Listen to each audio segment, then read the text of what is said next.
Pourquoi on ne peut pas répondre à la question qu'est-ce que la philosophie? C'est parce que si vous regardez de trop près, la question qu'est-ce que nous pousse à définir la philosophie? Et que signifie définir? Ça, vous l'avez déjà vu. Définir, c'est limiter. Définir, c'est délimiter. Définir, c'est tracer des frontières. C'est chercher des contours et des pourtours. Et comme vous le savez, la philosophie, elle n'a pas de contours et de pourtours. Elle n'a pas de limites. Elle n'a pas de frontières. Pourquoi? Parce qu'elle réfléchit sur tout. La philosophie, c'est une discipline qui n'a pas d'objet d'étude précis. Elle réfléchit sur tout, à tout et sur le tout. Maintenant, une discipline qui réfléchit à tout, sur tout et sur le tout, cette discipline ne peut pas avoir de définition. Les autres sciences peuvent être définies. Exemple, si vous me posez la question, quel est l'objet d'étude des mathématiques? Je peux vous dire les nombres de l'arithmétique et les figures de la géométrie. Quel est l'objet d'étude de la géologie? La géologie se base sur les animaux. Quel est l'objet d'étude des sociologues? La société. Quel est l'objet d'étude des anthropologues? L'homme. Mais quel est l'objet d'étude des philosophes? Les philosophes, ils n'ont pas d'objet d'étude. Pourquoi les philosophes n'ont pas d'objet d'étude? C'est parce que la philosophie est un discours globalisant et réfléchit sur tout, à tout et sur le tout. Maintenant, une discipline qui n'a pas de frontières, pourquoi? Parce qu'elle réfléchit sur tout, cette discipline ne peut pas avoir de définition. La philosophie non plus ne peut pas avoir de définition. Pourquoi? Parce que la philosophie, elle est personnelle. Que signifie la philosophie? Elle est personnelle. Ça veut dire que chaque philosophe parle sa propre langue et suit sa propre logique. La philosophie de Kant n'est pas la philosophie d'Aristote. La philosophie d'Aristote n'est pas la philosophie de Schopenhauer. La philosophie de Schopenhauer n'est pas la philosophie de Alex Kagame.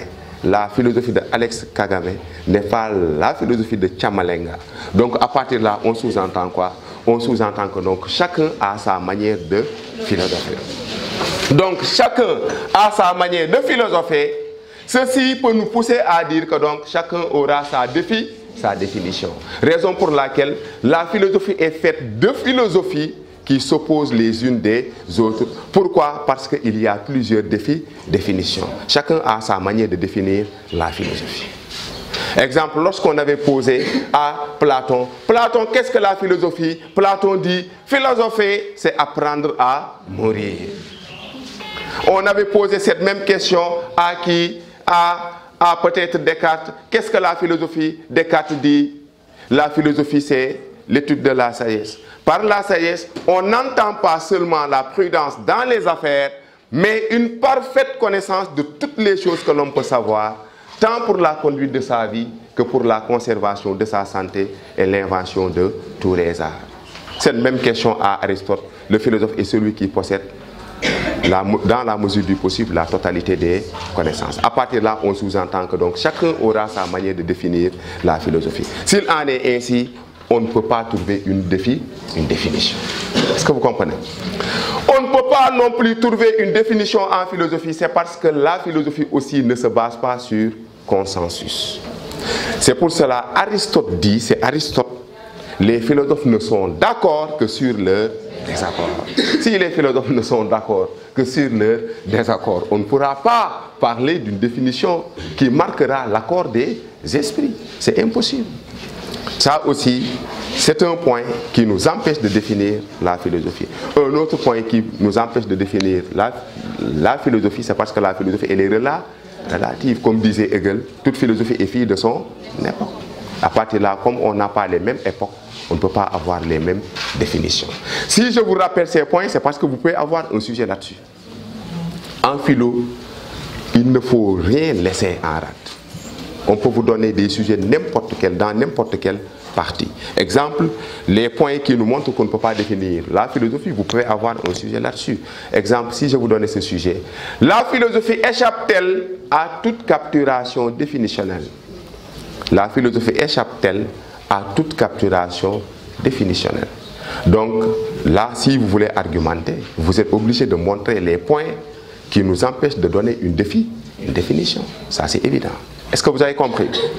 Très bien. Maintenant, si on termine aussi la question, qu'est-ce que la philosophie? On peut aborder maintenant les définitions. Maintenant, comme on ne peut pas définir la philosophie de manière générale, on peut aussi dire, peut-être essayer de chercher ce que la philosophie n'est pas.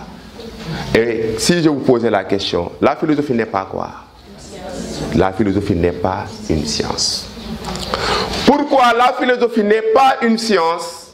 C'est parce que la science se base sur un savoir et la philosophie n'est pas un savoir. Est-ce que vous avez compris? La philosophie n'est pas un savoir. Pourquoi? Parce que, comme disait Pierre Fougerolas, il disait que même si la philosophie n'est pas un savoir, elle est la dissolution de tout savoir acquis et de tout pouvoir établi. Donc à partir de là, on peut alors dire que la philosophie n'est pas un savoir. Si la philosophie n'est pas un savoir, la philosophie n'est pas une science. Il faut régler ça. Et aussi, comme on parle de science, de savoir, il y a des trucs aussi qu'il faut comprendre. Si je vous posais la question, qu'est-ce qu'un savoir? Vous pouvez avoir un sujet de dissertation où il y a ça.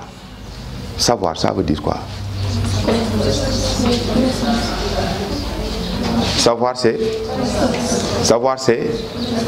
connaissance. C'est ensemble de connaissances dans un domaine précis. C'est ça qu'on appelle savoir. On peut vous donner un sujet où il y a savoir. Maintenant, que signifie connaissance? Que signifie connaissance? Que signifie connaissance? Oui. Connaissance peut être définie comme ensemble de vérités dans un domaine précis. Si on vous dit dans un domaine précis, c'est parce qu'il y a plusieurs types de connaissances. Il y a la connaissance peut-être philosophique, on peut dire cela. Il y a la connaissance religieuse, il y a la connaissance artistique. C'est ça qu'on appelle définition des concepts. Il y a des concepts en philo, il faut les maîtriser. Que signifie savoir, que signifie connaissance, ça, impérativement, il faut maîtriser ça. C'est bon?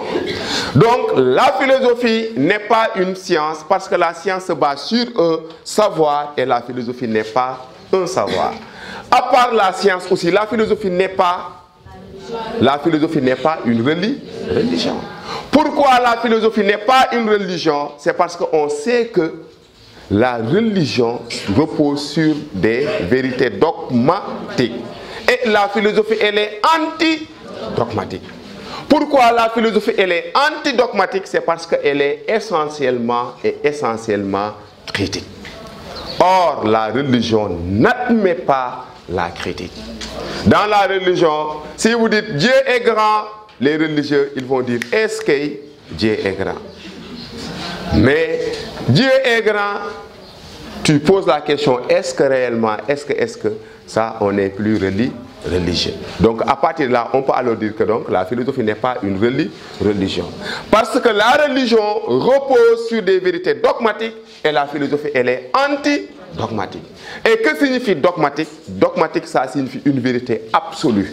Ça signifie une vérité indéniable. Ça signifie une vérité imprescriptible. Ça signifie une vérité absolue ou bien une vérité indélébile. C'est ça qu'on appelle vérité dogmatique. Exemple de vérité dogmatique, si je vous disais que Dieu est l'être incréé et créateur, c'est une vérité dogmatique. Dieu est l'être incréé et créateur, c'est une vérité dogmatique. Ou encore, si je vous dis Dieu est une cause qui n'a pas de cause, qu'aucune autre cause ne cause, ça c'est une vérité dogmatique. Donc une vérité dogmatique, ça veut dire une vérité qu'on ne peut pas remettre en cause. Or, la philosophie, on doit tout remettre en cause. La philosophie ne commence qu'avec la décision de remettre tout l'héritage culturel et philosophique à une critique sans complaisance. Or, la religion n'admet pas la critique. On peut alors dire que la philosophie n'est pas une religion. Est-ce que vous suivez jusque-là? Très bien. À part ça aussi, la philosophie n'est pas quoi? N'est pas de l'art. L'art, comment on peut définir l'art? On peut dire que l'art est une activité désintéressée qui vise le beau. Toute activité qui vise l'utile n'est pas de l'art. Toute activité qui devient utile n'est pas de l'art. Donc l'art est une activité désintéressée qui ne vise que le beau. Est-ce que vous avez compris? C'est ça qu'on appelle l'esthétique, l'art. Et vous savez que la philosophie ne vise pas le beau. Est-ce que vous comprenez? À partir de là, on peut dire que la philosophie n'est pas l'art. La philosophie aussi n'est pas quoi? N'est pas un mythe. Mythe, ça vient du mot grec mythos. On peut dire que le mythe est un récit fabuleux d'origine populaire, basé sur l'imagination, qui fait appel à des forces surnaturelles et qui se transmettait de génération en génération. Définition un peu paraphrasée. Donc ça, c'est l'explication mythique. Et comme vous le savez, bien avant l'arrivée de la philosophie, vous savez qu'il existait le mythe. Le mythe est considéré comme mode d'approche du réel numéro 1. Pourquoi les hommes ont créé le mythe? C'est parce que, comme vous le savez, l'homme il était un être curieux. L'homme était curieux. Et pour apaiser sa curiosité, ils ont créé l'explication mythique. Pour apaiser leur curiosité. Exemple, à l'époque, l'homme était un peu curieux pour comprendre l'origine de la pluie. Raison pour laquelle si la pluie tombait, eux ils disaient que si la pluie tombe, c'est parce que le dieu de la pluie est en train de pisser. Le dieu de la pluie est en train de pisser, c'est pour cela que la pluie tombe. Mais j'ai dit le dieu de la pluie.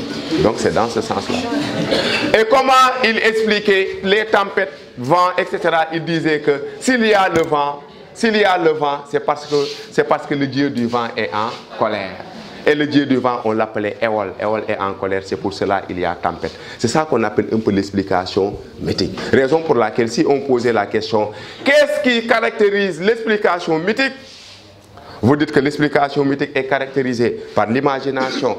L'explication mythique est caractérisée par des vérités dogmatiques. L'explication mythique est caractérisée par des vérités qui se basent sur sacré. Et l'explication mythique est caractérisée par l'irrationalité. Ça, c'est les caractéristiques de l'explication mythique. Maintenant, prenez les caractéristiques de la philosophie. La philosophie, elle ne peut pas se baser sur l'irrationalité, elle ne peut pas se baser sur vérité dogma. Donc, on exclut immédiatement que la philosophie n'est pas le mythe. C'est bon? On pouvait continuer aussi en disant que la philosophie n'est pas la technique. La technique, c'est savoir-faire. Et la philosophie ne se base pas sur savoir-faire. Donc, qu'est-ce que vous constatez? Il est plus facile de dire ce que la philosophie n'est pas que de dire ce que la philosophie est. Et pour comprendre ce qu'est la philosophie, il faut commencer par élimination. Exemple en wolof. soo leen yóbbu woon seen benn rakk pour mu dem jàngi menuisier mu dem ci atelier menuisier bi premier jour chef menuisier bi ne ko demal nga indil ma rabot, va me chercher un rabot. Arrivé là-bas, caisse à outils, l'apprenti menuisier ne sait pas ce que signifie le rabot. Il peut amener quoi? Il peut amener une scie en disant, monsieur le patron, voici le rabot. Et le patron va lui dire que non, non, ça c'est une scie. Ce n'est pas un rabot. Va me chercher le rabot. Et à partir de là, son patron commence par élimination. Raison pour laquelle en philosophie, il faut commencer par élimination. L'idée, mom là. Mu ñëw caisse à outils, il peut chercher. Mu gis marteau. Mu jël marteau bi yóbbu ko. Mon patron, voici le rabot. Le patron va lui dire, non, ça ce n'est pas un rabot, c'est un marteau. Va me chercher le rabot. Est-ce que vous comprenez? Il peut venir gis pince, yóbbu pince. Su ko defee di koy def ba benn affaire desi dafay ne kon lii mooy rabot. Est-ce que vous avez compris? Mais nag su fa gisul tam dara tam dafay ne kon fii rabot newu fi. C'est ça qu'on appelle procéder par élimination. Raison pour laquelle je vous dis, mieux vaut dire ce que la philosophie n'est pas que de dire ce que la philosophie est. Est-ce que vous avez compris? Est-ce que vous avez compris? Donc maintenant, c'est dans ce sens-là. Maintenant, si on élimine cette partie, vous aimeriez qu'on parle de quoi aussi, toujours dans le domaine 1? Le sens commun. Avant le sens commun, peut-être la philosophie comme réflexion critique. C'est ça, c'est inévitable. La philosophie comme réflexion critique. La philosophie comme réflexion critique, c'est une partie incontournable. Même si la philosophie était une voiture, on peut dire que le moteur, c'est la critique. Si la philosophie était une personne, on peut dire que l'âme, c'est la critique. Mais malheureusement, les non-philosophes n'ont pas compris les non-philosophes n'ont pas compris. Pourquoi les non-philosophes n'ont pas compris? C'est parce qu'ils ont l'habitude de dire que les philosophes, ils passent tout leur temps à critiquer. Et pourtant, tel n'est pas le cas. En philosophie, si on parle de critique, on sous-entend quoi? Analyser. Si on parle de critique, on sous-entend essayer d'avoir l'esprit supérieur à l'idée. C'est ça qu'on appelle un peu la critique. C'est le fait de deviner. Exemple, l'année passée, lors d'une synthèse, j'avais donné l'exemple là aux élèves. Exemple, il y avait une année, c'est lorsque le président Abdou Diouf était là. Il y avait le président Clinton, États-Unis, qui était venu rendre visite notre président à l'époque. Donc le lendemain, les journaux ont mentionné que Diouf salue Clinton. Maintenant, si on a l'esprit philosophique, on doit méditer sur ce titre-là, Diouf salue Clinton, en posant des questions. Pourquoi le journaliste n'a pas pu mentionner Clinton salue Diouf? Pourquoi le journaliste n'a pas pu mentionner ces deux se saluent? Mais le journaliste, il préfère mentionner Diouf salue Clinton. Est-ce que le journaliste ne voulait pas dire, tout en le disant, que le pauvre salue le riche? Ouais. C'est ça qu'on appelle l'esprit critique. C'est pour cela qu'on vous dit, philosophie, c'est aller au-delà de l'apparence. C'est aller au-delà de l'apparence. Philosophie, c'est aller au-delà de l'apparence. Ça veut dire qu'en philosophie, il ne faut pas essayer de se baser sur ce que vous voyez. Essayez de voir ce qui n'est pas là. Ce qui n'est pas visible. Essayez de voir l'invisible. C'est ça qu'on appelle la philosophie. Et pour cela, il faut critiquer. Donc critiquer, c'est diagnostiquer. Critiquer, c'est analyser. Mais les gens, ils n'ont pas compris. Ils disent que les philosophes, ils passent tout le temps à critiquer. Ils critiquent. Tel n'est pas le cas. En philosophie, critiquer, c'est vérifier. Ça veut dire en wolof, su ma ñëwee ma ne la tey exemple tey am na ku wax lu garaaw ci rajo bi man waruma laa gëm dama laa war a laaj ci ban rajo lañ ko waxee nga ne ma Walfadjri ma ne la Walfadjri nga ne ma ah ma jàpp journal bi su rombee ma kar ko dinaa ko déglu su ma ko déggul dégguma ko du ma ko gëm. Ça veut dire qu'en philosophie, avant d'accepter, il faut vérifier. C'est ça qu'on appelle la critique. Maintenant, la critique est considérée comme la base de la philosophie. Comme la base de la philosophie. Sans critique, on ne peut pas parler de philosophie. Et tous les philosophes se sont tombés d'accord sur la critique. Tous les philosophes, la majeure partie du temps. Exemple, si vous prenez Descartes, je vous ai donné tout à l'heure la citation de Descartes lorsqu'il dit « J'ai pris un jour l'entière résolution de rejeter comme fausses toutes les opinions que j'avais reçues jusqu'alors en ma créance afin d'en remettre d'autres meilleures ou bien les mêmes lorsque je les aurais ajustées au niveau de ma raison. » Vous laissez, vous prenez Platon. Pourtant, philosopher, c'est apprendre à mourir, c'est la critique. Pourquoi philosopher, c'est apprendre à mourir, c'est l'aspect critique. Qui peut l'expliquer dans la classe? Philosopher, c'est apprendre à mourir, c'est critiquer. Pourquoi c'est critiquer? Si on vous dit, n'est-ce pas, vous avez tous la citation. Philosopher, c'est apprendre à mourir. Qui peut me démontrer qu'on nous parle de la critique ici? Philosopher, c'est apprendre à mourir. Il y a l'aspect de critiquer. Vous ne pouvez pas... Qui peut essayer? Oui, allez-y.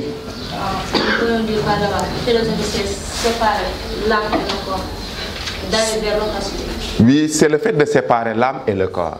Ici, philosophie, c'est apprendre à mourir. On ne vous parle pas de mort naturelle.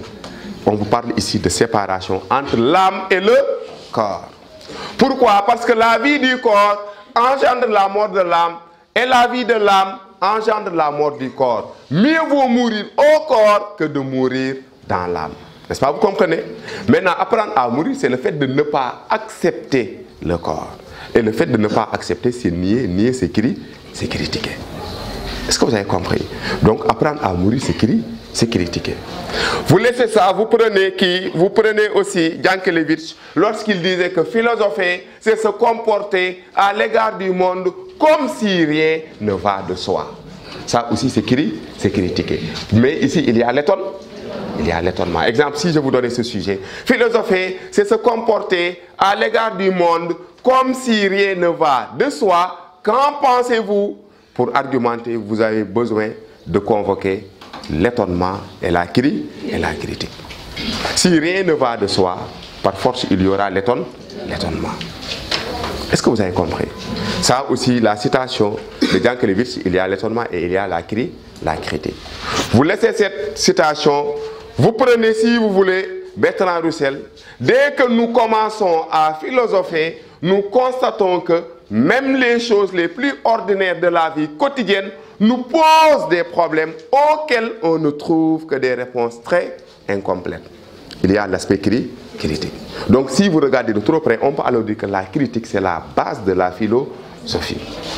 Mais on ne critique pas pour critiquer, mais on critique pour avoir la certitude et la clairvoyance. Est-ce que vous comprenez? Mais aussi, il faut comprendre que toute critique n'est pas philosophique. On peut critiquer sans autant philosopher. C'est le fait d'avoir l'esprit grincheux. C'est le fait d'avoir l'esprit grincheux. L'esprit grincheux, c'est l'homme du sens commun. Il peut critiquer, mais il ne philosophe pas. Donc à partir de là, on peut dire que toute critique n'est pas philosophique. Dans ce cas, il y aura deux critiques. Il y aura l'esprit critique et l'esprit de critique. L'esprit critique, c'est le philosophe. Mais l'esprit de critique, c'est l'homme du sens commun. Donc c'est l'homme du sens commun qui critique pour le simple plaisir de critiquer. Mais si le philosophe critique, c'est pour trouver la vérité. Est-ce que vous avez un peu compris?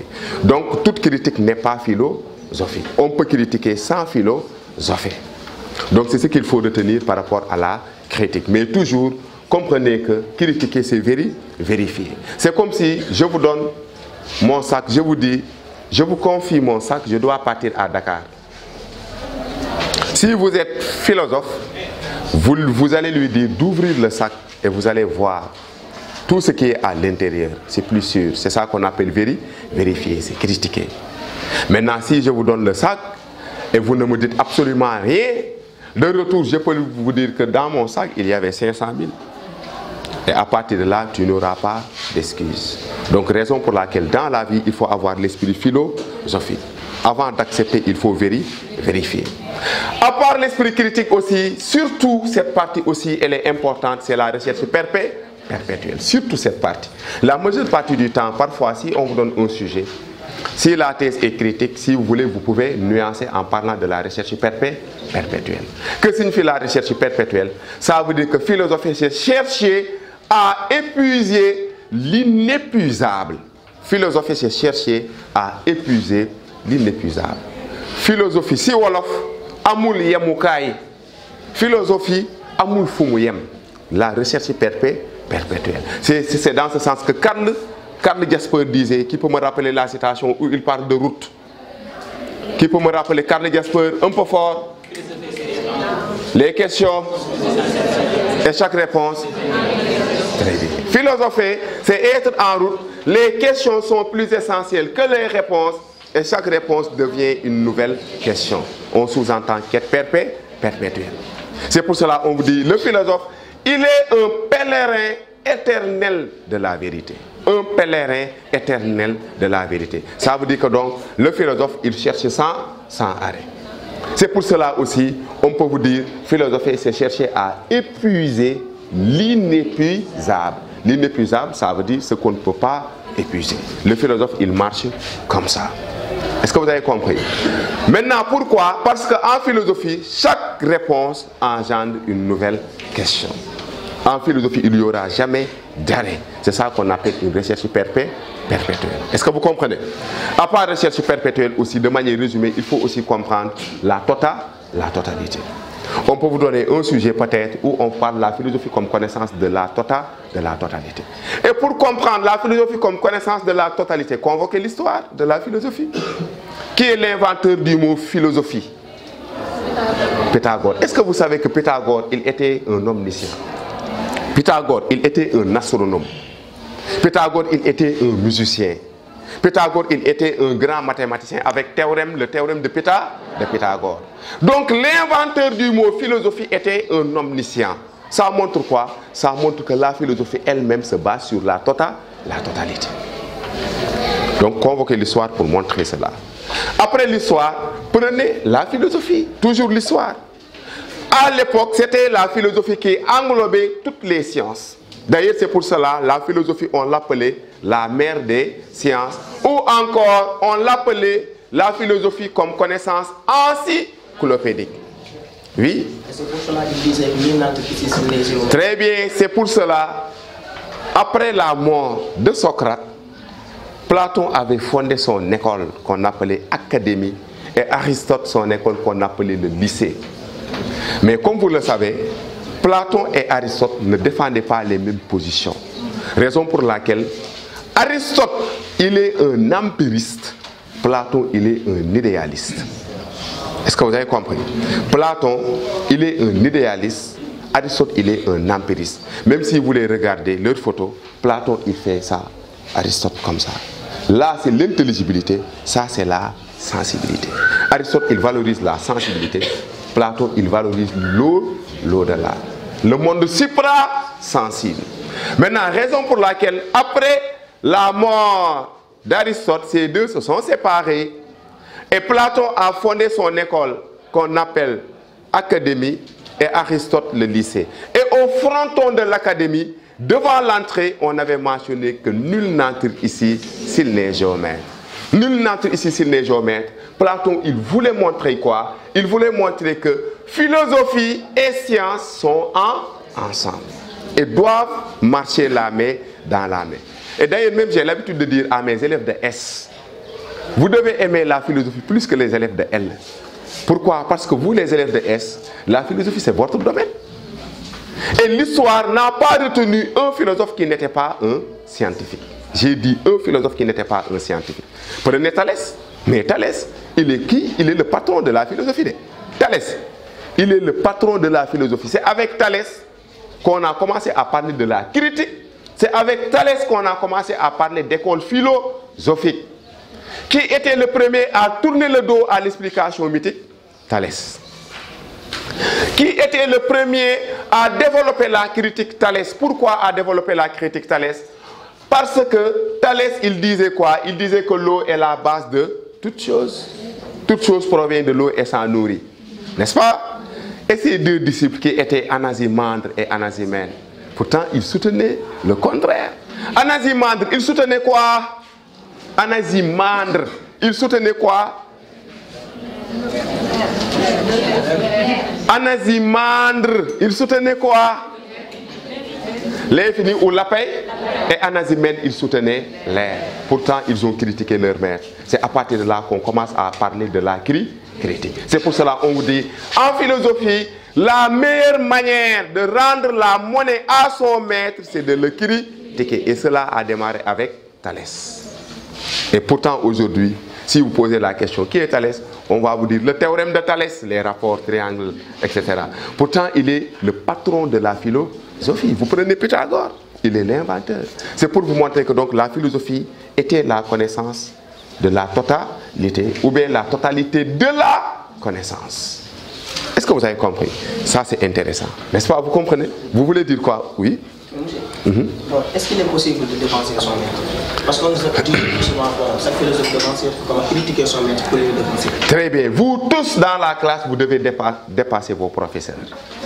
Non, si un élève, un étudiant qui ne peut pas dépasser son professeur, il est un incapable. Vous allez chercher de manière personnelle. Et même en Wolof, on vous donne cette métaphore.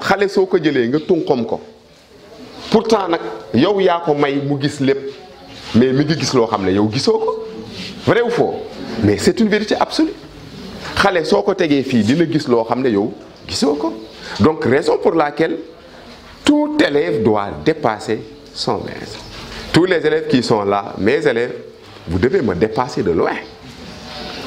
Non, si, ça c'est la réalité, ça c'est en philosophie. Raison pour laquelle, vous voyez, Aristote, il n'a pas accepté Socrate, l'idée de Socrate. Il balayait Socrate. C'est pour cela qu'il disait qu'il y a deux choses que j'aime, c'est la vérité et l'amitié. Mais je prône la vérité, mais je ne prône pas l'amitié. C'est pour cela, en philo, il n'y a pas de copain, il n'y a pas de papa, il n'y a pas de maman. C'est une réflexion, c'est dans ce sens. Est-ce que vous comprenez? Très bien. Donc, à partir de là, on sous-entend la philosophie comme connaissance de la totalité. Et aussi, pour montrer la philosophie comme connaissance de la totalité, aussi, vous pouvez donner la métaphore arborescente de Descartes. Qui peut me rappeler la métaphore arborescente de Descartes dans la salle? La métaphore arborescente de Descartes. Oui, mademoiselle? La philosophie est un arbre dont les racines sont la métaphysique, le tronc, la physique et les branches qui se situent à trois phases. La médecine, la morale et la mécanique. Très bien. On peut dire que toute la philosophie est comme un arbre dont les racines sont la métaphysique, le tronc, la physique, et les trois branches qui sortent de ce tronc sont les autres sciences qui se réduisent à trois principales, à savoir la médecine, la mécanique et la morale. Donc à partir de là, on sous-entend la philosophie comme connaissance de la totalité. Pourquoi? Parce que s'il dit toute la philosophie est comme un arbre, dont les racines sont la métaphysique, comme ça, les racines, la métaphysique, le tronc de l'arbre, la physique, et les trois branches qui sortent de ce tronc, les autres sciences qui se réduisent à trois principales, à savoir la médecine, la mécanique et la morale. Donc s'il dit que toute la philosophie est comme un arbre, donc si je vous pose la question, où se trouve la métaphysique? À l'intérieur de la philosophie. Où se trouve la physique? À l'intérieur de la philosophie. Où se trouve la médecine? À l'intérieur. Où se trouve la mécanique? À l'intérieur. Où se trouve la morale? À l'intérieur. Si la philosophie englobe toutes ces sciences, on peut alors dire que la philosophie est la connaissance de la totalité. Est-ce que vous avez compris? Mais l'arbre de Descartes aussi cache d'autres vérités, d'autres idées. Exemple, si vous regardez de trop près l'arbre de Descartes, Descartes nous donne l'ordre qu'on doit suivre pour avoir des connaissances. C'est pour cela que Descartes dit, on ne saurait monter un arbre en commençant par les branches, mais on commence par les racines. Pour avoir des connaissances, commencez à monter l'arbre par les racines. Essayez de comprendre la métaphysique. Si vous avez des connaissances sur la métaphysique, remontez, cherchez à avoir des connaissances sur la physique. Après la physique, montez, cherchez à avoir des connaissances sur la médecine. Après la médecine, sur la mécanique. Après sur la mécanique, la morale. Si vous terminez tout, vous allez avoir une connaissance encyclopédique. Est-ce que vous avez compris? Donc, au niveau de l'arbre de Descartes, on nous donne l'ordre à suivre pour avoir des connaissances. Ça, c'est ce que cache l'arbre. L'arbre aussi cache autre chose. L'arbre cache l'amour de la sagesse. Je vous ai dit tout à l'heure que l'amour de la sagesse veut dire savoir, connaissance, comportement. N'est-ce pas? Maintenant, regardez les deux extrémités de l'arbre. Qui peut me donner les deux extrémités de l'arbre? C'est les racines et la morale. Mais racines et morale, ça c'est la sagesse. Racines et morale, c'est la sagesse. La sagesse signifie connaître. La sagesse signifie aussi comportement, ça veut dire la morale. Est-ce que vous avez compris? Donc dans l'arbre aussi, on sous-entend cela. Dans l'arbre aussi, on sous-entend d'autres secrets. Exemple, si je vous donnais un sujet et je vous demande de me montrer que philosophie et sciences sont liées. Vous pouvez me donner l'arbre. Philosophie et sciences sont liées. Pourquoi? Parce que si vous regardez de trop près, les racines, c'est la métaphysique. Et vous savez que la philosophie est métaphysique par excellence. Et le tronc, la physique, et la physique, c'est la science. Et il y a un rapport entre tronc et racine. On ne peut pas parler de racine sans tronc, ni de tronc sans racine. Il y a un rapport entre racine et tronc. Il y a un rapport entre la physique et la métaphysique. S'il y a un rapport entre la physique et la métaphysique, il y a un rapport entre la science et la philosophie. Est-ce que vous comprenez? L'arbre aussi cache ces genres de secrets-là. Est-ce que vous avez compris? Mais l'arbre aussi cache d'autres secrets, mais cela est un peu personnel à moi. C'est le fait de dire toutes les religions révélées se réduisent à trois. À savoir la religion musulmane, la religion juive et la religion chrétienne. Et le tronc, ça sera la foi, et les racines sera Dieu. On sous-entend les religions révélées si on se base sur l'arbre. Donc là aussi, on sous-entend donc d'autres réalités. Est-ce que vous comprenez jusque-là? Maintenant, ce qu'il faut retenir, donc là, on définit la philosophie comme connaissance de la totalité. Mais on peut terminer aussi par Descartes si on se base sur sa citation qui se trouve dans les principes de la philosophie, c'est lorsqu'il disait que la philosophie signifie l'étude de la sagesse et que par la sagesse, on n'entend pas seulement la prudence dans les affaires, mais une parfaite connaissance de toutes les choses que l'homme peut savoir, tant pour la conduite de sa vie que pour la conservation de sa santé et l'invention de tous les arts. C'est bon? On attaque la philosophie et le sens. La philosophie et le sens commun. Et pour comprendre la philosophie et le sens commun, il faut comprendre peut-être l'allégorie de la caverne. À partir de là, vous pouvez mieux comprendre la philosophie et le sens commun. Comment vous pouvez comprendre l'allégorie de la caverne?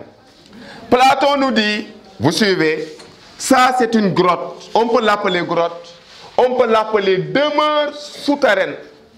Et à l'intérieur, on avait enchaîné des prisonniers depuis leur enfance. Ces prisonniers sont là, enchaînés depuis leur enfance. Ils sont là, enchaînés. C'est bon? Et là, il y a épaisseur de mur qu'on peut considérer comme paroi. Et ces prisonniers-là sont enchaînés. Si j'avais un peu de craie couleur, sont enchaînés ici. Les prisonniers sont enchaînés là. Donc ça symbolise les chaînes. Et derrière la caverne, il y a quoi? Derrière la caverne, il y a un mur. Et derrière ce mur, il y a une route. Et là, il y a un feu allumé. On peut ne pas dire feu. On peut symboliser feu par quoi? Par le soleil. N'est-ce pas? Vous comprenez? Donc là, on sous-entend ça, c'est une métaphore tout simplement. Maintenant, si vous voulez comprendre philosophie et sens commun, essayez de retracer quoi? L'allégorie de la caverne. Maintenant, les prisonniers enchaînés ici, c'est qui? C'est l'homme du... Très bien. Les prisonniers enchaînés ici, c'est l'homme du sens commun. Donc voici les chaînes. C'est l'homme du sens commun. Est-ce que vous suivez jusque-là? C'est l'homme du sens commun qui est à l'intérieur de la caverne. Est-ce que vous comprenez? Et à l'intérieur, il fait extrêmement sombre.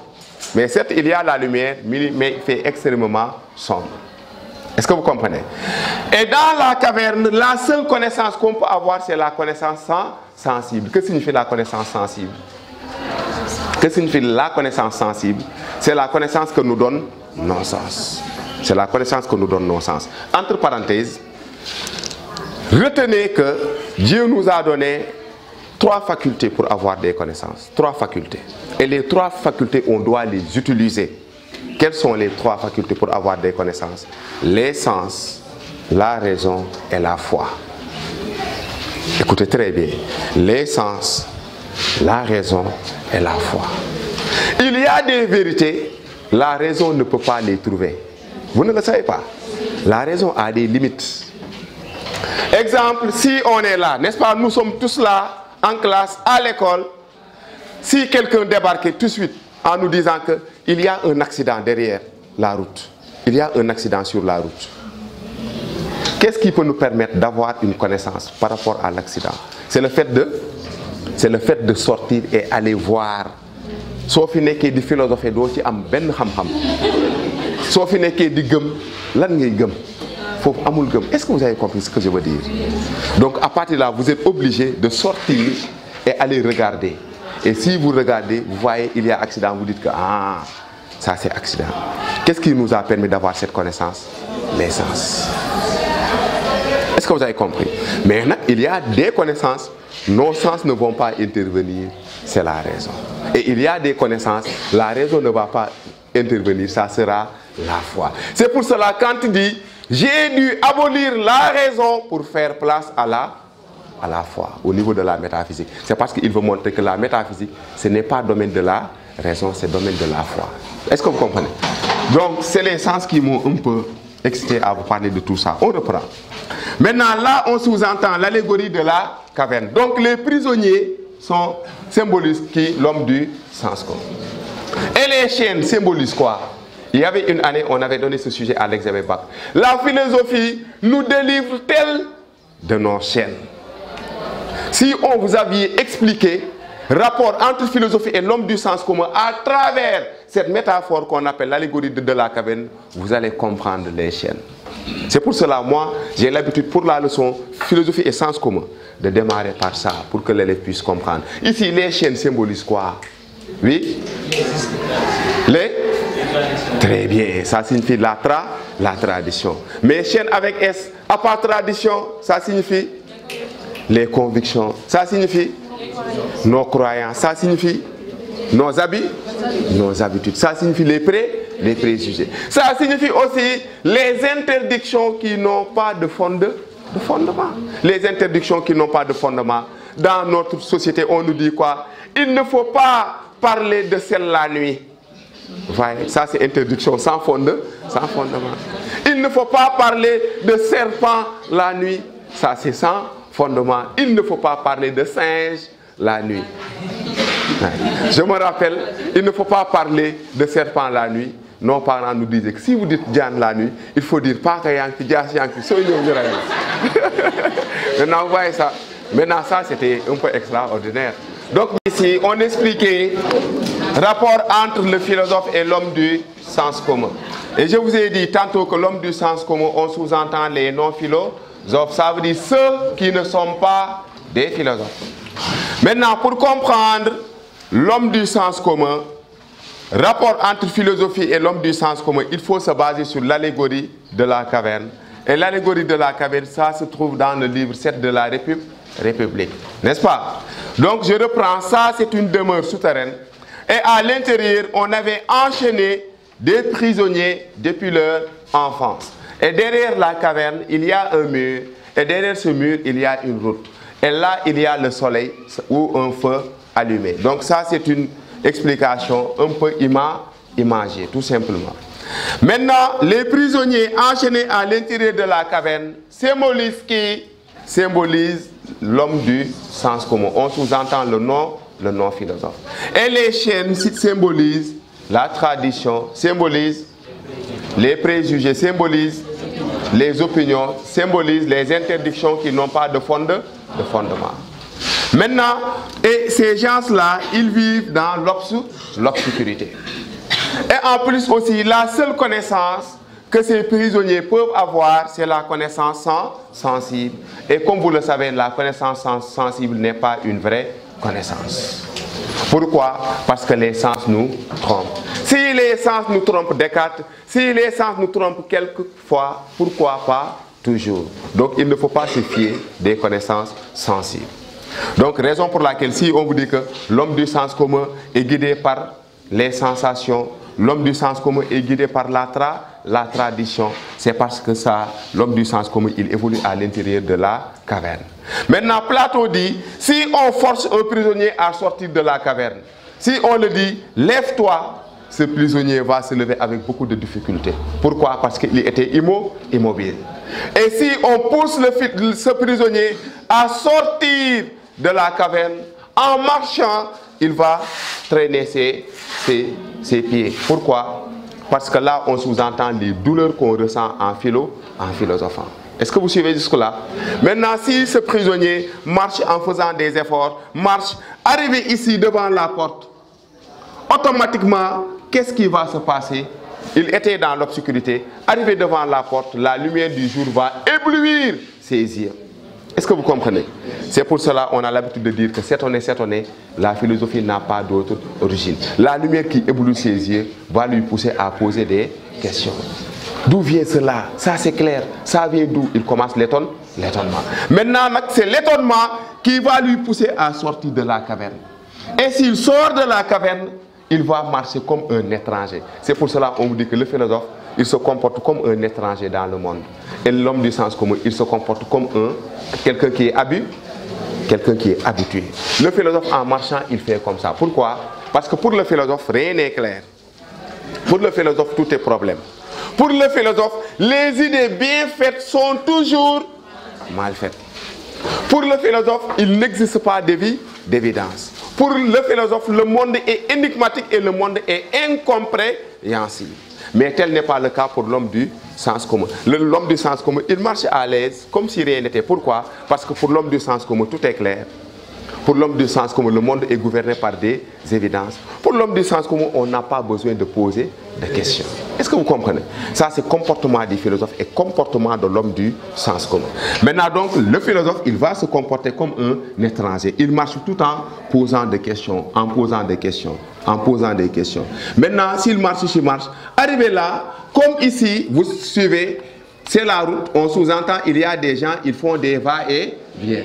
Arrivé là-bas, ici, il va dire que tiens, donc là, on sous-entend des personnes. Mais aussi, j'ai oublié de vous dire que dans cette partie intitulée épaisseur, il y avait l'ombre des passants qui reflétait sur le mur. Et ces prisonniers vont croire que ces ombres-là sont de la réalité. Mais une fois que le prisonnier sort, il saura que non, ce qu'il voyait, c'était l'ombre des passants. Mais la vérité, c'est ça. Donc à partir de là, on peut dire que ce prisonnier n'est plus dans le monde sensible, mais il est dans le monde intelligible.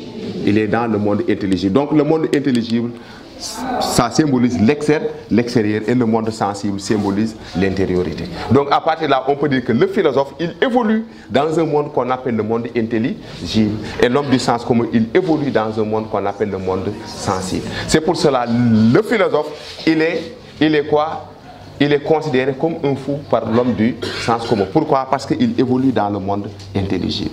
C'est pourquoi parfois on a l'habitude de dire que les philosophes sont bizarres parce qu'ils évoluent dans le monde intelligible. Ça veut dire que donc le philosophe, il est déconnecté du monde sensible.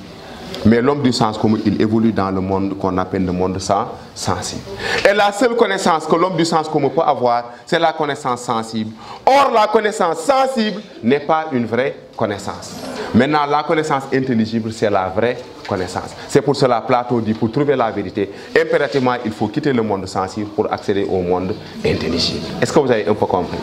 Donc, on peut dire que le philosophe, donc, il se distingue radicalement de l'homme du sens commun. Le philosophe et l'homme du sens commun n'ont pas les mêmes comportements, n'ont pas les mêmes réactions. Donc pour l'homme du sens commun, tout est nickel, il ne pose pas de questions. Mais le philosophe, il passe tout son temps à poser de questions. Mais cela aussi va nous pousser à répondre à ta question. Quelle est la différence entre le philosophe et le savant, entre le philosophe et l'ignorant? N'est-ce pas? C'est ce que vous voulez? Entre le savant et le sage. Maintenant, il y a un peu de liaison entre le savant et le sage. Exemple, il y a des gens, ils refusent de dire que le philosophe, il est un sage, mais plutôt un savant. Exemple, un savant, si, exemple, vous voulez comprendre un savant, prenez le rapport d'abord entre le philosophe et un savant. Le philosophe, c'est quelqu'un qui sait qu'il ne sait pas. Donc le philosophe, il est conscient que lui, il ne sait pas. C'est pour cela que Socrate disait, tout ce que je sais, c'est que je ne sais rien. N'est-ce pas? Vous comprenez? Tout ce que je sais, c'est que je ne sais rien. Puisque je ne sais rien, donc je dois aller faire de la recherche. Et ce ton de modestie doit apparaître tout individu animé de la volonté de savoir. Parce que celui qui croit savoir est non disposé à la recherche que celui qui est conscient de son ignorance. Très bien. Maintenant, pour chercher, il faut d'abord être conscient de son ignorance. Maintenant, pourquoi l'ignorant, il ne sera pas un philosophe peut-être? Parce que lui, il ne sait pas qu'il ne sait pas. Si on ne sait pas, qu'on ne sait pas, on peut ne pas chercher. C'est pour cela qu'on vous dit, seul celui qui sait ne pas savoir cherche. Et celui c'est qui? C'est le philosophe. Un savant, il n'a pas besoin de chercher. Parce qu'il sait qu'il sait. Un savant, c'est quelqu'un qui sait qu'il sait. Est-ce que vous comprenez? Donc, un savant, c'est quelqu'un qui sait qu'il sait. Et un Dieu, on sous-entend un sage. Dieu, on peut l'appeler sage. Un sage, c'est quelqu'un qui n'a besoin même pas de chercher. Pourquoi? Parce qu'il sait déjà tout. Il sait déjà tout. Un sage, c'est quelqu'un qui sait déjà tout. Raison pour laquelle, lorsque Pythagore avait inventé le mot philosophie, ses amis l'appelaient Sophos. Sophos, ça peut signifier le sage. Mais Pythagore, il refusait l'appellation de Sophos en préférant celle de Philosophos. Il disait à ses amis, je ne suis pas un sage, je suis un philosophos. Je suis un amoureux de la sagesse. Maintenant, il refusait l'appellation de Sophos. Sophos, c'est quelqu'un qui sait déjà tout. Un savant, c'est quelqu'un qui sait qu'il sait. Un philosophe, c'est quelqu'un qui sait qu'il ne sait pas. Et un ignorant, c'est quelqu'un qui croit savoir alors qu'il ne sait rien. C'est pour cela, si vous lisez Eros, on vous dit que le philosophe est issu de Pénia et de Poros. Entre l'ignorant et le savant, il est au milieu. Il n'est ni un ignorant, ni un savant, mais il est au milieu entre l'ignorance et le savant. C'est cette personne qu'on nomme le philosophe. Est-ce que vous avez compris? C'est bon jusque-là? On peut continuer. Vous voulez qu'on attaque la science? La science. Il y a des élèves de S dans la salle. Donc la science, oui, impérativement S ou L, C. La science, on va démarrer, ou bien je vais vous expliquer la science de manière générale, même avec l'épistémologie, une bonne fois, n'est-ce pas, vous comprenez? Maintenant, science et philosophie. Pour comprendre la science et la philosophie, il faut se baser sur 3 rapports. Quels sont les 3 rapports? Il y a un rapport qu'on appelle rapport d'engendrement, un autre rapport qu'on appelle rapport d'indépendance et dernier rapport, rapport d'interdépendance. Rapport d'engendrement, ça veut dire quoi? Ça veut dire que philosophie et science étaient liées. Philosophie et science étaient liées. Tous les philosophes étaient des scientifiques et tous les scientifiques étaient des philosophes. Et c'est seulement à partir du XVIIe siècle que la science s'est détachée de la philosophie. C'est ça qu'on appelle rapport d'indépendance. Et quelles sont les premières sciences qui se sont détachées de la philosophie? Sont les mathématiques. Grâce à qui? Grâce à Pythagore. Après les mathématiques, les sciences physiques se sont détachées de la philosophie. Grâce à qui? Galilée et de Newton. Après les sciences physiques, il y a l'arrivée de la biologie qui s'est détachée de la philosophie grâce aux travaux de qui? De Claude Bernard. Après la biologie, il y a la chimie qui s'est détachée de la philosophie grâce à Lavoisier. Après la chimie, même les sciences humaines qui étaient proches de la philosophie se sont détachées de la philosophie à partir du XXe siècle. C'est ce qui a amené rapport d'indépendance. C'est pour cela qu'on me dit que la science elle est née tardivement. Pourquoi la science elle est née tardivement? C'est parce que la science a pu avoir l'autonomie à partir du XVIIe siècle. Bien avant le XVIIe siècle, philosophie et science étaient confondues. Maintenant, pourquoi les sciences se sont détachées de la philosophie? Parce qu'à un moment donné, lorsque la science était avec la philosophie, à un moment donné, les sciences ont trouvé leur objet d'étude. La géologie, objet d'étude, les animaux. La sociologie, objet d'étude, la société. Les linguistes, objet d'étude, les langues. Les mathématiques, objet d'étude, les nombres de l'arithmétique et les figures de la géométrie. Et la philosophie, elle n'a pas trouvé l'objet d'étude. Donc, raison pour laquelle les sciences se sont détachées de la philosophie. Et en plus aussi, les sciences se sont détachées de la philosophie. Pourquoi? Parce que les sciences ne cessent de nous présenter des vérités apodictiques. Vérité apodictique. Vérité apodictique, ça veut dire vérité exacte. Exemple, si vous dites apodictique. Exemple, si vous dites la religion se base sur des vérités dogmatiques, la science se base sur des vérités apodictiques. Apodictique, ça veut dire des vérités exactes. Et vous savez qu'en philosophie, il n'y a pas d'exactitude. C'est pour cela que la science s'est détachée de la philosophie. Et lorsque la science s'est détachée de la philosophie, on sous-entend opposition. À partir de là, vous pouvez déclencher un rapport d'opposition entre la philosophie et la science. La philosophie, elle est personnelle, la science, elle est universelle. La philosophie pose la question du pourquoi, la science pose celle du comment. La philosophie va du sujet vers le sujet, la science va du sujet vers l'objet. La philosophie se base sur désaccord, la science se base sur accord. Raison pour laquelle, si vous voulez définir la science, prenez la définition d'André Lalande. Comment André Lalande définit la science? André Lalande dit la science est l'ensemble des recherches ayant un degré suffisant d'unité et de généralité susceptible d'amener les hommes qui s'y consacrent à des conclusions concordantes. Donc si vous regardez, donc, la science se base sur l'exactitude, la science se base sur l'accord des esprits.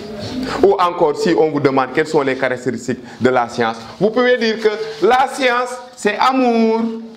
Mais si on vous dit amour, vous tous, vous savez. Si on vous dit la science, c'est amour, ça c'est technique pour comprendre. Science, amour. Amour, ça signifie activité. M, ça signifie méthodique. O, ça signifie objectif. U, ça signifie universel. Et R, ça signifie rationnel. Ça, c'est les caractéristiques. Et tel n'est pas le cas si on se base sur la philosophie. Est-ce que vous comprenez? Là, on sous-entend un rapport d'opposition entre la philosophie et la science. Est-ce que vous comprenez? Mais aussi, il faut comprendre que lorsque les sciences se sont détachées de la philosophie, les sciences se sont regroupées en se basant sur 3 groupes. On est à l'intérieur de l'épistémologie. 3 groupes. Quels sont les 3 groupes? Il y a des sciences qu'on appelle les sciences logico-formelles ou hypothético-déductives. Comme quelles sciences? La logique, les mathématiques. Il y a des sciences qu'on appelle les sciences expérimentales. Comme quelles sciences? La chimie, la biologie, etc. La médecine. La biologie, c'est la biologie, c'est la science expérimentale. Et enfin, il y a les sciences humaines, histoire, géographie, sociologie, psychologie. Donc, lorsque les sciences se sont détachées de la philosophie, toutes les sciences se sont regroupées en se basant sur 3 groupes. Mais chaque groupe aussi se base sur des critères. Exemple, si vous prenez les sciences logico-formelles, pour trouver une vérité, si on se base sur ces sciences, il faut faire des calculs. Il faut faire des raisonnements, il faut faire des démonstrations, ou encore il faut mesurer. Vous n'allez jamais voir un mathématicien qui pratique des expériences. Un mathématicien, il calcule, il mesure, il démontre pour trouver la vérité. Est-ce que vous comprenez? C'est pour cela qu'on les appelle les sciences hypothético-déductives ou les sciences logico-formelles. Et ces sciences nous donnent une vérité qu'on appelle vérité formelle. Vérité formelle, c'est une vérité qu'on ne peut pas toucher. C'est une vérité qu'on ne peut pas voir. C'est une vérité qui se base sur l'abstraction. Exemple, tout ce que votre prof de maths vous enseigne, vous ne pouvez pas voir, vous ne pouvez pas toucher. Exemple, arrivez à l'école demain, posez à votre prof de maths, monsieur, vous nous parlez Expo Hélène. Où est Expo? Où est Hélène? Il ne peut pas vous montrer ça. C'est l'abstraction. Raison pour laquelle on a trouvé nécessaire d'inventer des bâtonnets. Exemple, il y a des enseignants qui ont l'habitude de dire aux enfants, 1 plus 1 égale à 2, c'est parce que l'enfant, il ne peut pas comprendre l'abstraction. Un enseignant qui dit à un élève, 1 plus 1 c'est égal à 2, l'élève se posera des questions. Sama madame bi 2 bi may wax ana mouté man gisumako. Vous voyez ça? Vous lui dites 2, 2, 2, il ne peut pas avoir 2. Raison pour laquelle les gens ont trouvé nécessaire d'inventer des bâtonnets. Si vous dites à l'enfant 2 bâtonnets plus 2 bâtonnets égale 4 bâtonnets, il peut voir, il peut toucher. Parce que les mathématiques, c'est l'abstract. C'est pour cela qu'on les appelle les sciences hypothético-déductives ou les sciences logico-formelles. Et parce que ces sciences nous donnent quoi? Ces sciences nous donnent une vérité formelle. Vous laissez ces sciences, il y a des sciences qu'on appelle les sciences expérimentales. Les sciences expérimentales se basent sur des expériences. Ici, on ne calcule pas, on ne démontre pas, il faut faire des expériences. Exemple, si je vous dis, vous vous rappelez ça en SVT, ça c'est un tube à essai, à l'intérieur il y a un peu de pain, on verse du liqueur de filling, à chaud, on aura coloration rouge bleu qui symbolise sucre. Ou bien ça c'est un tube à essai, à l'intérieur il y a un peu de pain, on verse de l'eau iodée, on aura coloration bleue qui symbolise l'ami. Ça c'est l'expérimentation. C'est ça qu'on appelle les sciences expérimentales. Les sciences expérimentales, vous pouvez prendre la médecine, la biologie. Et leur démarche, les sciences expérimentales, pour trouver la vérité, ces sciences se basent sur 3 séquences. Il doit y avoir un fait problème. Après fait problème, il doit y avoir hypothèse. Hypothèse, après il doit y avoir vérification. Et je vais vous expliquer ça de manière très facile. Si vous prenez l'exemple de Claude Bernard. Claude Bernard avait des lapins. Les lapins sont des herbivores. Et Claude Bernard dit que les herbivores doivent avoir l'urine trouble et alcaline et les carnivores doivent avoir l'urine claire et acide. Les carnivores. Et un jour, il a testé l'urine de ces lapins. Il a vu que ces lapins ont l'urine acide. Et les lapins sont des herbivores. C'est ça qu'on appelle domaine scientifique un fait problème. Donc il est devant un fait problème. Comme en science, hasard n'existe pas, on est obligé de comprendre l'origine de ce problème. Est-ce que vous comprenez? Maintenant, si on est devant un fait problème c'est quoi? Les lapins sont des herbivores, ils doivent avoir l'urine alcaline, or ces lapins ont l'urine acide. Ça, c'est un fait problème. Comme hasard n'existe pas, ici, on est obligé d'étudier l'origine de ça. Est-ce que vous comprenez? Donc ça, c'est fait problème. Deuxième étape, ça sera l'hypothèse. L'hypothèse, si on vous pose la question, est-ce qu'il y a une place de la subjectivité dans l'objectivité de la science? C'est l'exemple là qu'il faut donner. C'est le fait que lorsque le savant avance une hypothèse, c'est l'aspect personnel. Et Claude Bernard avait avancé une hypothèse en disant que si mes lapins ont l'urine acide, c'est parce qu'à l'état jeune, les lapins se nourrissent de leur sang. Ça, c'était une hypothèse. Mais hypothèse, il n'y a pas encore de vérité. Et il est obligé maintenant de prendre quoi? De faire quoi? De faire l'expérimentation. L'expérimentation consiste à faire quoi? Comme ces lapins étaient à jeun, il commence à donner de l'herbe à ces lapins. À jeun, ça veut dire que les lapins n'ont pas mangé. Il commence à donner de l'herbe à ces lapins. Il donne de l'herbe. Est-ce que vous suivez? Il donne de l'herbe. À un moment donné, il teste l'urine des lapins. Il voit que l'urine des lapins devient normale. Est-ce qu'il doit tirer une vérité scientifique? Non. Il doit faire autre expérience. L'autre expérience, il isole les lapins. Il refuse de donner de l'herbe aux lapins. Il laisse les lapins sans manger. À un moment donné, il teste encore l'urine. Il voit que l'urine devient anormale. À partir de là, il tire une loi scientifique. Tous les herbivores, à l'état jeune, se nourrissent de la viande. Et cela est devenu une vérité scientifique. Est-ce que vous avez compris? Donc les sciences expérimentales, c'est comme ça que ces sciences marchent.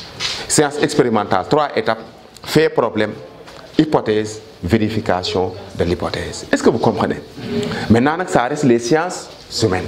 Les sciences humaines comme histoire, géographie, sociologie, linguistique. Ces sciences se basent sur quoi? Sur des documents, sur des fouilles, sur des témoignages pour trouver la vérité. Raison pour laquelle ces sciences renferment des vérités approximatives. Pourquoi approximatives? C'est parce que les historiens, prenez le cas de l'histoire, les historiens, ils n'étaient pas témoins.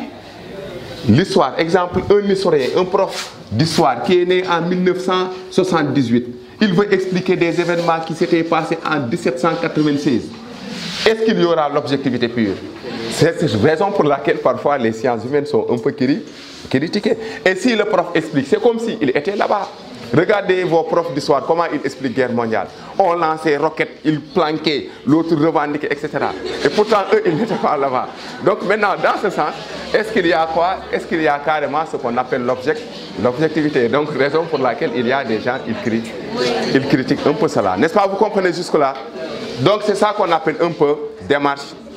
Donc, des sciences, si on se base sur les sciences logico-formelles, les sciences expérimentales et les sciences humaines.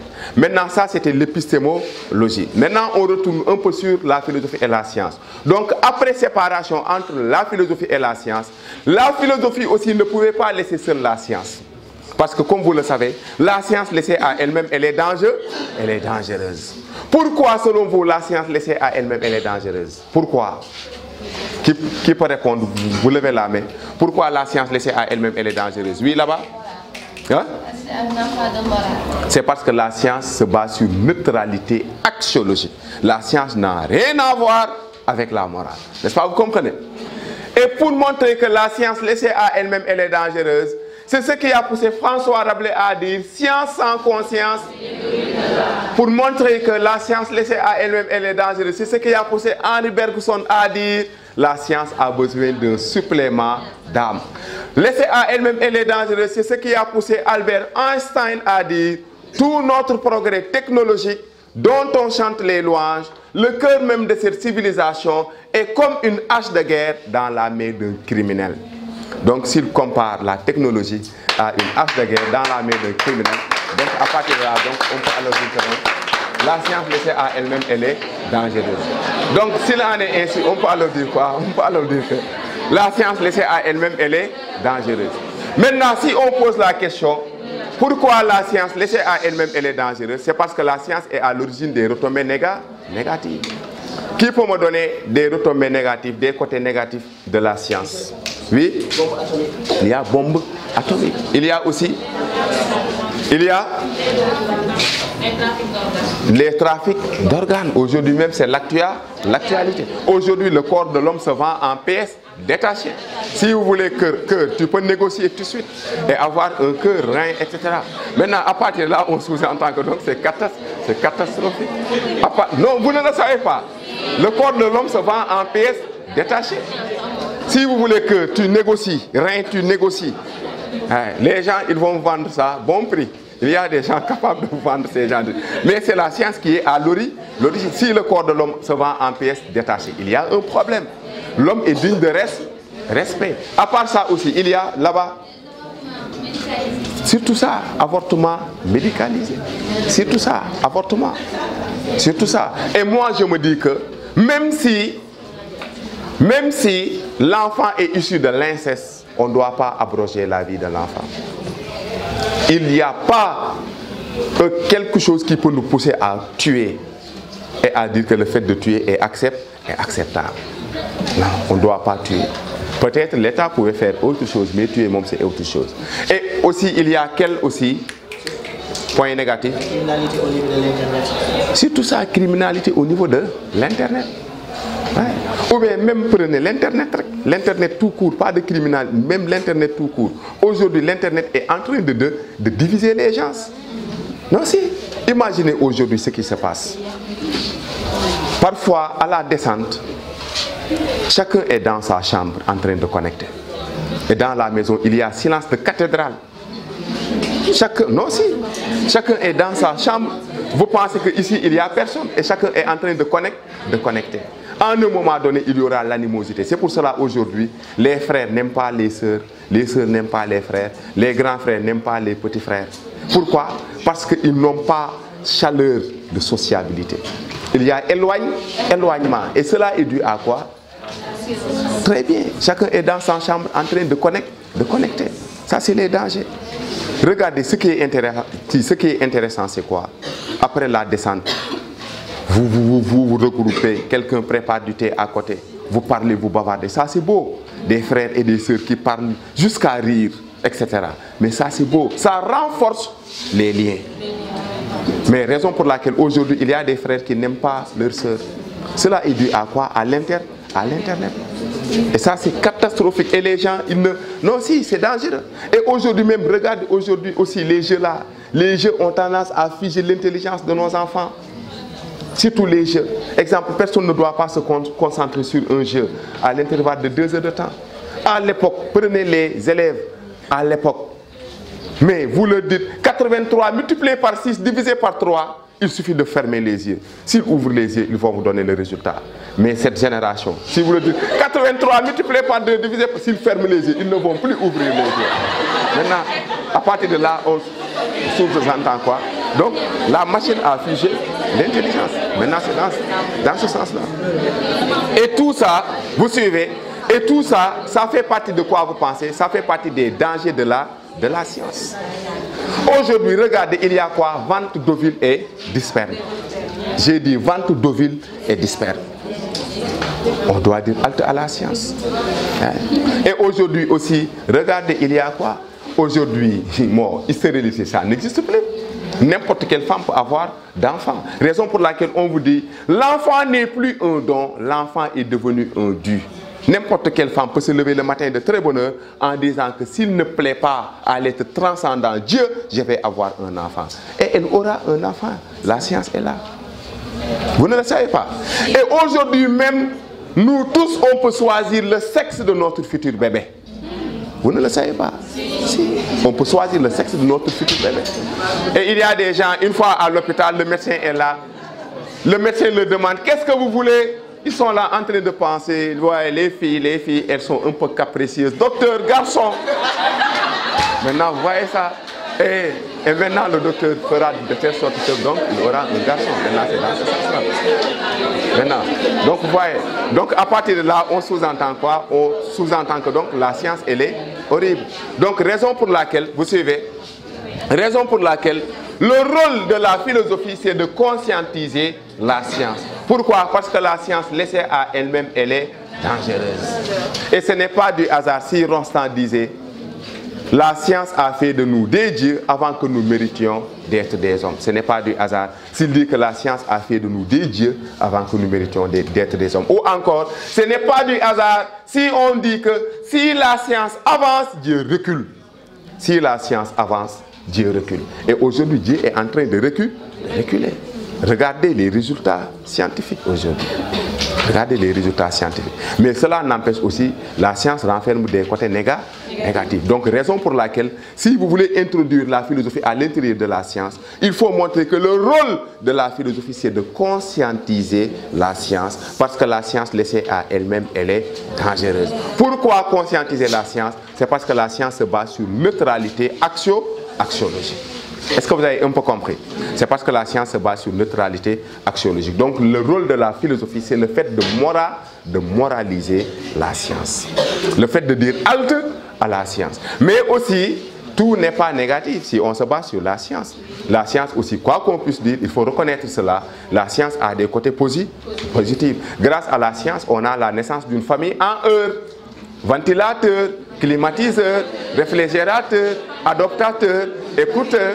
Donc tout ça, c'est la science qui est à l'origine de ça.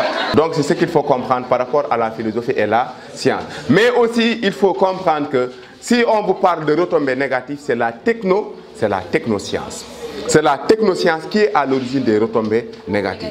La science, elle seule, elle est théorique. Mais aujourd'hui, on ne peut plus parler de science à part et de technique à part. Si on veut commercialiser la science, il faut qu'il y ait l'aspect technique. Exemple, si je vous disais, venez, je vais vous vendre le théorème de Pythagore, AB au carré plus AC au carré égale BC au carré. Je vais vous vendre ça. Qui va acheter? Personne. Maintenant, pour acheter cela, il faut l'introduire à l'intérieur d'une technique. Donc, c'est la technique qui peut nous permettre de commercialiser la science. Est-ce que vous avez compris? Donc, pour commercialiser la science, il faut qu'il y ait l'aspect technique. Et même aujourd'hui, on travaille sous forme de chaîne. Aujourd'hui, un savant a besoin d'un ingénieur et l'ingénieur a besoin d'un technicien. Mais sans technicien, mais l'ingénieur, il n'est rien. Sans savant, l'ingénieur, il n'est rien. Donc le savant a besoin d'un ingénieur et l'ingénieur a besoin d'un technicien. Ça veut dire qu'aujourd'hui, on travaille en se basant sur une chaîne. Raison pour laquelle aujourd'hui, on parle de technoscience. Et la technique aussi, il faut comprendre que c'est la technique qui existait bien avant la science. La technique a précédé la science. L'homme était d'abord Homo faber avant d'être Homo sapiens. L'homme a commencé à faire quoi? À créer avant de penser. Est-ce que vous comprenez? Ça, c'est une vérité absolue. Donc la technique a précédé la science. L'homme était d'abord Homo faber avant d'être Homo sapiens. Et même avant qu'on théorise des trucs, il y avait des gens qui utilisaient ça. Exemple, avant qu'on invente la théorie de la fermentation, Wayel. Mais les peuples qui étaient là, ils fermentaient. Vrai ou faux? Voyez. Et nous, avant qu'on invente le frigo pour garder la viande, mais non pendant qui était là, ils gardaient la viande. En faisant quoi? Def ko dagg yu ndaw xorom ko bam saf. Du yàqu. N'est-ce pas? Maintenant, à partir de là, ça c'est bien avant qu'on parle de frigo. N'est-ce pas? Vous comprenez? Donc il y avait des techniques. Donc raison pour laquelle la technique a précédé la science. Maintenant, pourquoi, vous suivez? Maintenant, pourquoi on a inventé la technique? C'est pour prolonger nos organes. Exemple, pourquoi on a inventé l'stylo? On a inventé le stylo, c'est parce qu'on voulait imiter le droit qui écrit sur le sol. Si vous voulez écrire sur le sol, vous n'avez pas besoin du stylo. Vous allez utiliser votre doigt. Maintenant, les gens voulaient écrire sur du papier. C'est ce qui leur a poussé à inventer le stylo. Donc, le stylo, c'est prolongement du doigt qui écrit sur le sol. Ça, c'est l'aspect technique. Est-ce que vous comprenez? Pourquoi on a inventé balai? Ça dépend. Balai, balai, c'est n'importe quel balai. Maintenant, pourquoi on a inventé le balai? C'est parce qu'on voulait imiter la main qui nettoie le sol. Si on nettoie le sol, on peut utiliser la main. Mais pour prolonger cela, ils ont inventé le balai. C'est ça qu'on appelle l'aspect technique. Donc, technique, c'est pour prolonger les organes de l'homme.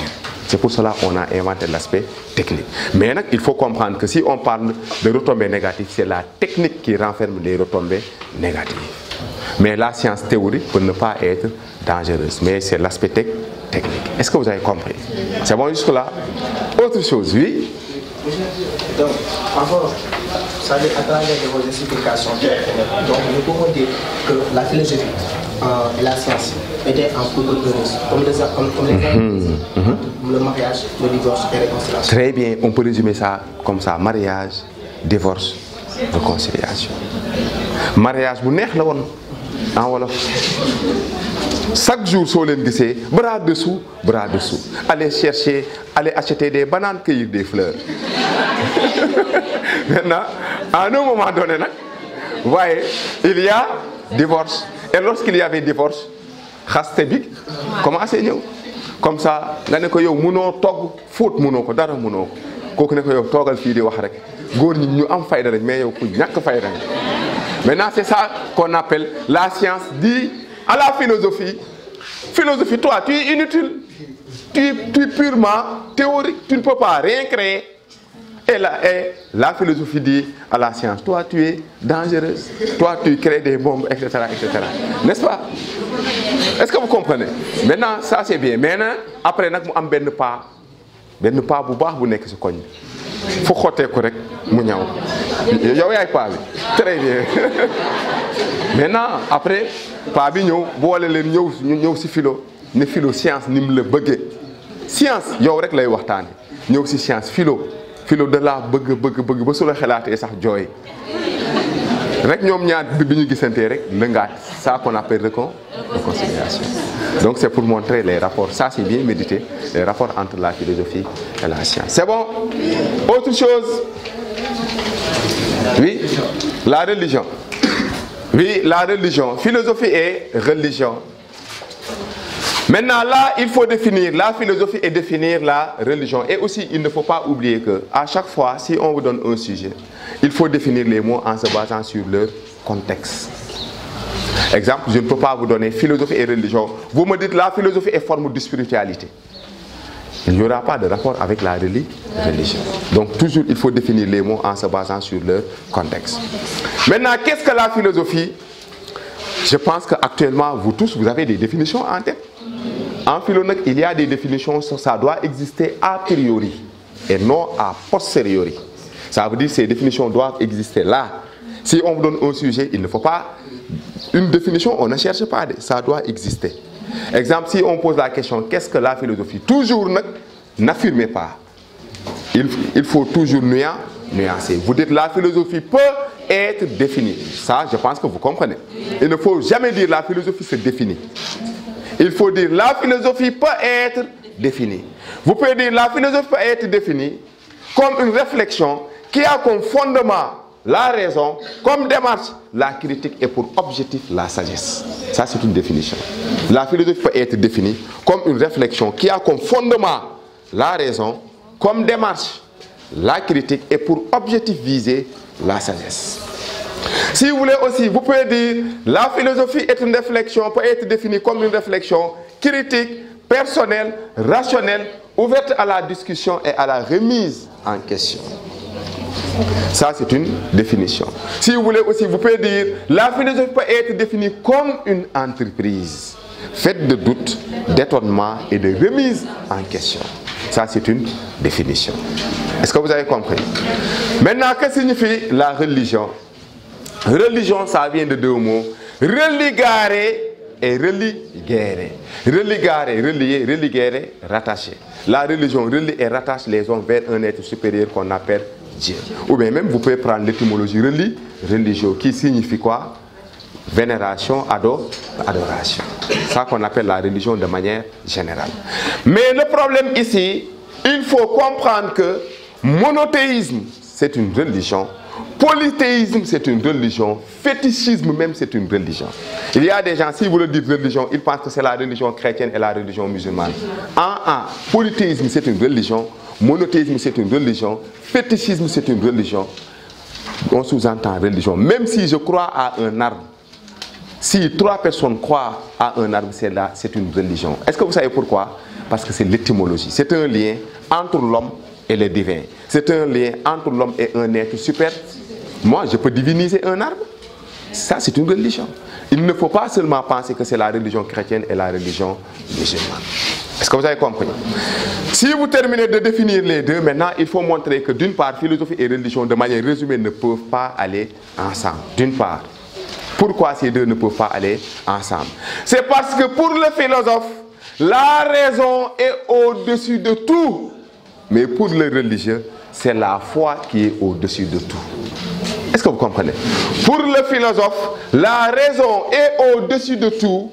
Mais pour le religieux, c'est la foi qui est au-dessus de tout. Et vous savez d'une part que foi et raison ne peuvent pas aller ensemble. Comme disait Blaise Pascal, c'est le cœur qui sent Dieu et non la raison. Comme disait Blaise Pascal, Dieu est sensible au cœur, mais Dieu n'est pas sensible à la raison. Comme disait Blaise Pascal, le cœur a ses raisons que la raison ignore. Est-ce que vous comprenez? Là, on sous-entend nettement une opposition entre la foi et la raison. Il y a opposition. Et la philosophie et la religion avaient des rapports conflictuels depuis Socrate. J'ai dit depuis Socrate. Posez-vous la question, pourquoi Socrate a été condamné? Parce qu'il philo et il y avait l'église qui était là. Socrate, il philosophait, il marchait dans la cité, il posait des questions, il aidait les gens à trouver la vérité. En se basant sur quoi? La maïeutique, la réminiscence et l'ironique. Il aidait les gens, il accouchait les esprits. Et un jour, on l'a accusé de manière injuste, en disant que Socrate est coupable de ne pas honorer les dieux de la cité. Il est coupable d'introduire de nouvelles divinités. Il est coupable de corrompre la jeunesse. Sentence, peine de mort. Et il a été condamné. Et c'était l'église. Et on lui avait donné un poison qu'on appelait la ciguë. Et avant de mourir, il a démontré l'immortalité de l'âme. Pour montrer qu'une personne ne peut pas mourir. Ça, c'est extraordinaire. Mais bon, de toute façon, il a été condamné par l'église. Donc, si vous voulez montrer que philosophie et religion ne peuvent pas aller ensemble, ont des conflits, vous dites qu'on a des conflits depuis Socrate. Depuis Socrate, philosophie et religion avaient des problèmes. C'est pour cela que Socrate a été condamné. C'est pour cela que Giordano Bruno a été brûlé vif. Giordano Bruno. Mais aussi ce qu'il a dit, c'est trop. Pourquoi? Parce que ce qu'il a dit, c'est trop, en tout cas. Parce qu'il blasphémait le Christ. Donc, raison pour laquelle il a été brûlé vif. Donc, c'est pour montrer que philosophie et religion avaient des problèmes depuis. Le problème, ça date depuis. Maintenant, rapport d'opposition entre la philosophie et la religion. Exemple, si vous dites la religion, elle est dogmatique. La philosophie, elle est anti-dogmatique. C'est bon? La religion est sacrée. La philosophie se base sur désacralisation. Désacralisation, on sous-entend le fait de gommer tout ce qui est sacré. C'est bon? Si vous voulez aussi, vous pouvez dire que dans la religion aussi, on sous-entend quoi? Dans la religion, on sous-entend soumission. Soumission, c'est ça qu'on appelle en wolof djebbalu, soumission. Si vous faites ça, vous dites au marabout, mon marabout, il vous dit oui mon talibé. Vous lui dites je vous donne mon corps, je vous donne mon âme. C'est ça qu'on appelle la soumission. Et en philosophie, on ne parle pas de soumission. Donc là aussi, on sous-entend une opposition. Donc raison pour laquelle peut-être on peut parler d'opposition entre la philosophie et la religion. Mais aussi de manière résumée, il n'y a pas seulement opposition, il y a aussi rapport de complémentarité. Ça veut dire que donc la philosophie peut aider la religion comme la religion peut aider la philosophie. Maintenant, comment la philosophie peut aider la religion? Comme vous le savez, nous tous on croit Dieu de manière aveugle. Ici dans la classe, personne n'a jamais vu Dieu. Non, si on ne sait même pas que Dieu existe, on croit, nous tous, on croit. N'est-ce pas, vous comprenez? On croit. Maintenant, si quelqu'un parvient à nous démontrer l'être que nous croyons, est-ce que cela ne peut pas raffermir notre foi? Il y a des philosophes, ils l'ont fait. Il y a des philosophes, ils ont donné des preuves pour montrer que Dieu existe. Il y a une preuve qu'on appelle preuve ontologique. Preuve ontologique, c'est donnée par Descartes. Descartes dit, puisque je doute, je suis imparfait. Puisque je suis imparfait, je possède en moi l'idée de parfait dont je ne puis être la cause. Il y a un être parfait qui est l'idée de ce parfait et l'idée de mon être. Un être qui peut tout et par qui j'ai été créé tel que je suis. Cet être parfait existe, donc Dieu existe. Ça, c'est la démonstration. Et cette démonstration peut raffermir la foi des croyants. Les croyants, ils sauront que Dieu existe. C'est ça qu'on appelle preuve ontologique. Je reprends. Descartes dit, puisque je doute, je suis imparfait. Puisque je suis imparfait, je possède en moi l'idée de parfait dont je ne puis être la cause. Il y a un être parfait qui est l'idée de ce parfait et l'idée de mon être, un être qui peut tout et par qui j'ai été créé tel que je suis. Cet être parfait existe, donc Dieu existe. Maintenant, cela peut raffermir la foi d'un croyant. Le croyant va dire, Ndekete-wo, le Dieu que nous croyons, il existe. Maintenant, la religion, donc, c'est ce qu'il faut comprendre. Donc, on avait commencé par quoi? On avait commencé à montrer rapport d'opposition entre la philosophie et la religion. Et aussi montrer, à part rapport d'opposition, aussi, il y a rapport de complémentarité. Ça veut dire que donc, philosophie et religion peuvent marcher la main dans la main. Raison pour laquelle je vous ai donné donc, une preuve qu'on appelle la preuve ontologique. Et la preuve ontologique, c'est Descartes. C'est lorsqu'il démontrait l'existence de Dieu. Il s'est basé sur le cogito ergo sum pour démontrer l'existence de Dieu. Il ne faut pas oublier que c'est Descartes qui disait « je pense donc, je suis ». Et à partir de « je pense donc, je suis », il a démontré l'existence de Dieu en disant que puisque moi, Descartes, je doute, c'est parce que je suis imparfait. Puisque je suis imparfait, je possède en moi l'idée de parfait dont je ne peux être la cause. Il y a un être parfait qui est l'idée de cette cause et l'idée de mon être. Un être qui peut tout et par qui j'ai été créé tel que je suis. Cet être parfait existe, donc Dieu existe. Ça veut dire qu'en regardant l'homme, tu sauras que Dieu existe. Regardez l'homme. Exemple, regardez votre prochain. Regardez celui qui est à côté de vous, tu sauras que Dieu existe. Si vous regardez l'homme, tu sauras que Dieu existe. Et l'homme, il est tellement bizarre. Et si vous regardez l'homme, il y a proportionnalité. Si vous regardez l'homme, il y a l'équilibre. Tout ça, ça émane de l'être transcendant Dieu. Donc ça, c'est une preuve qu'on appelle preuve ontologique. Il y a aussi une autre preuve qu'on appelle preuve cosmologique. Preuve cosmologique, ça veut dire, si vous regardez le monde, tu sauras que dans le monde, il n'y a pas de désordre. S'il n'y a pas de désordre, c'est parce qu'il y a de l'ordre. S'il y a de l'ordre, c'est parce qu'il y a un être ordonnateur. Et l'être ordonnateur ne peut être que Dieu, du fait que le monde est trop beau pour être le fruit des hasards. Donc là, on sous-entend qu'il y a Dieu qui a créé tout cela. Donc ça, on sous-entend des preuves que les philosophes ont données pour montrer que Dieu existe. N'est-ce pas, vous comprenez? Mais aussi, la religion aussi joue un rôle important. Pourquoi? Parce que la religion peut aider la philosophie. Si vous regardez de trop près, en philosophie, on pose des questions et c'est la religion qui donne des réponses. Exemple, si vous prenez les grandes interrogations philosophiques, ou bien même vous prenez les questions métaphysiques tout court, il y a des questions métaphysiques. D'où venons-nous? Où allons-nous? Qui sommes-nous? On l'appelle question d'origine. D'où venons-nous? Question d'essence, qui sommes-nous? Et question de finalité, où allons-nous? Si vous regardez les trois questions, la religion a donné des réponses. Exemple, d'où venons-nous si on se base sur la religion? Nous venons de qui? De Dieu. Où allons-nous si on se base sur la religion? Dieu. Qui sommes-nous? On est des esclaves de Dieu. Donc on peut dire que la religion a donné des réponses. Donc les philosophes, ils posent des questions et les religieux donnent des réponses. Donc ça, c'est de manière résumée. C'est bon? Et quoi d'autre là-bas, oui? La philosophie. Il est plus proche de la religion que de la science. Oui, maintenant il y a un sujet de dissertation. Exemple, dans le sujet, on nous dit la philosophie est plus proche de la religion qu'elle refuse d'être que de la science qu'elle cherche à être. Qu'en pensez-vous? C'est un sujet où il y a trois notions. Il y a la philosophie, il y a la science et il y a la religion.